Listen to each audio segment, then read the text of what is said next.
So let's talk about the two legs of progress. I said in the previous video that it really all revolves around you coming to see something you're not seeing right now, because right now you are seeing your life, you're seeing yourself through the filter of your current sense of self.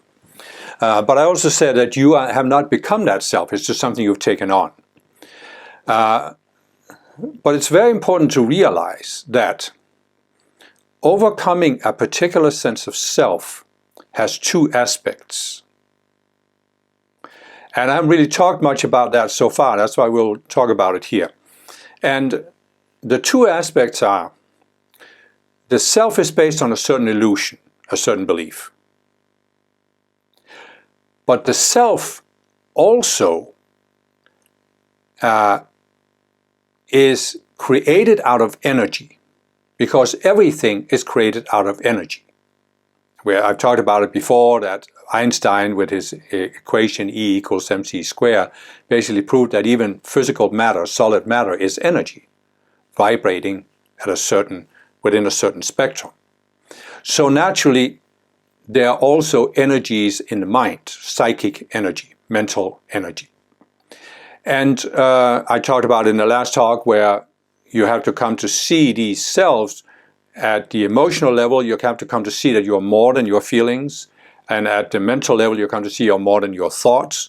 And at the highest level, you come to see you're more than your sense of identity. So we can say that as subconscious self, there are some subconscious selves that are only in the mental mind or only in the emotional mind, for example. But most subconscious selves, they have all three components. There's an identity, mental, and emotional level. And this means that at each level, there's a certain energy that makes up that level. Your mind basically is an energy field. And so your identity level mind is made up of certain energies that vibrate within a certain spectrum. Your mental mind is made up of other energies, mental energies, and of course your emotional mind is made up of emotional energies. And a self can actually hide behind this energy. It's like the energies can form a veil. I said in the last talk that many people, when they start looking into their psychology, the first thing they encounter is these very intense emotions that scares them. And they simply give up. They say, I'm never touching this again. The problem with that is that once you have energies that are suppressed, they have a way of coming to the surface. And you never know how and where and when. So it's much better to be in a controlled situation and deal with them. But what you can do, and this is one of the things that HAP teaches that are also beyond normal psychology, is you can learn to deal directly with the energy. It's very, very important. It's something. I remember my first spiritual teachings that I found when I was 18 years old. They did to some degree talk about raising your awareness, coming to see something you didn't see, but they didn't really talk much about energy. And it was really revolutionary for me to realize that resolving psychology has this energetic component. And we can put it this way, that let's say you start looking into your psychology because you have realized you have a certain pattern. There's a certain type of situations where you feel really ashamed of yourself. And it's debilitating for you, you want to overcome it. So you start looking into your psychology and saying, what is it in my subconscious mind that makes me feel so embarrassed, so ashamed? And the first thing you encounter is this very, very intense emotional energy of shame, guilt, embarrassment. And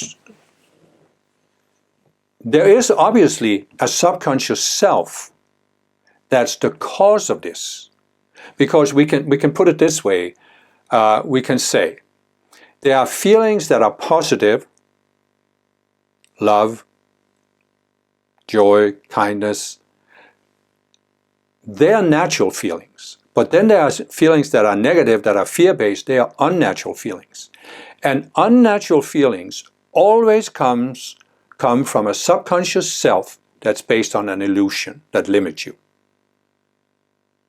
So, in other words, behind the feeling there's a self that's giving rise to that feeling. But the energy of the feeling can be so intense, you can't see the self. It's like I said in the last one, when you're inside the self, you can't see the illusion that the self is based on. And it's partly because you're overwhelmed by the energy, and the energy just obscures it. It's like you can say, I'm putting on these glasses, and the white wall appears purple. And the purple color is comparable to my feelings of shame. And it's coloring the way I look at the wall. And therefore, I can't see that the wall is not purple. And so you could say that the first step really to often getting into really looking into your psychology and seeing these selves is to deal with that energy. There's also at the mental level a certain energy that often, it's not like a feeling energy, but it's more like a confusion or doubt energy. Where you're confused, you can't clearly see. You might sense that there's something that's hiding, but you can't really see it.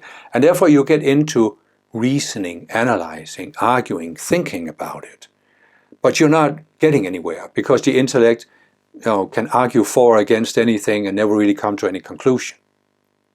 And even at the deeper level of identity, there can be a certain fear that, but I can't question that I'm a good Catholic, and therefore I can't question the church, or I can't question Islam, or I can't question my family or my culture, because when I'm Russian, I'm supposed to be a certain way, and when I'm an American, I'm supposed to be a certain way. And there can be a certain fear-based energy, even at the identity level, where you're literally afraid to question it. And so it can be very important to realize that there are two legs of progress. One leg is self-observation, looking at yourself, coming to see an illusion. But the other one is dealing with the energetic aspect of your mind, that everything is energy, and that basically we can say that your mind is an energy field.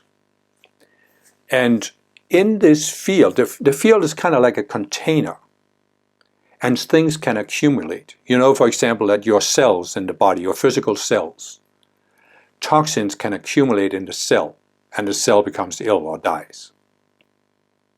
And the same thing in your energy field. Toxic energies can accumulate.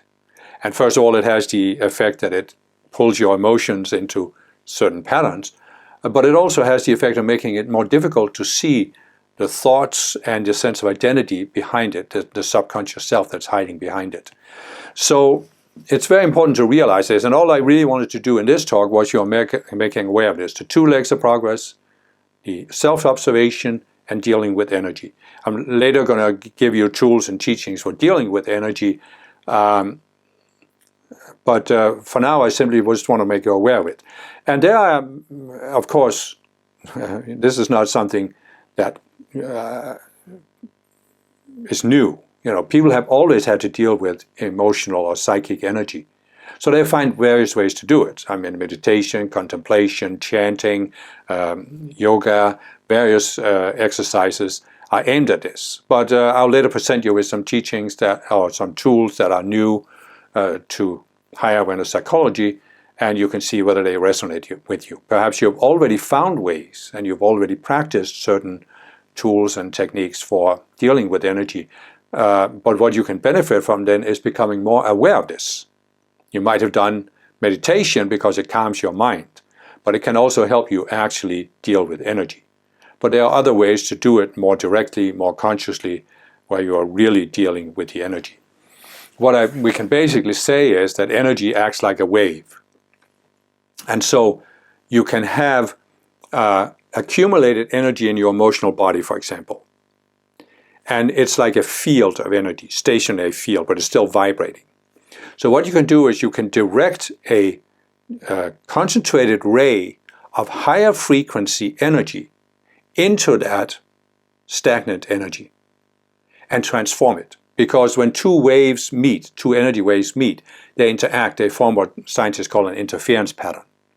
And that means you can have a low frequency wave that meets a high frequency wave, and it raises the vibration of the low frequency energy. It doesn't become as high as the high frequency energy, but it raises it. And so gradually you can, by invoking high frequency energy, you can actually transform the low frequency energy in your energy field, especially on your emotional body.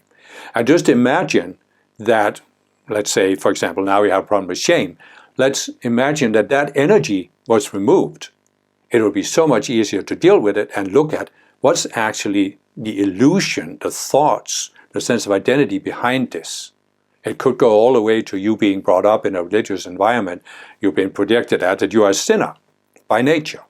And you came to accept that sense of identity, and it affected your thoughts, and it gave rise to these feelings. But you can't see that until you get beyond the feelings, the raw energy of the feelings. So imagine that's gone, and you can now start looking at what's hiding behind it.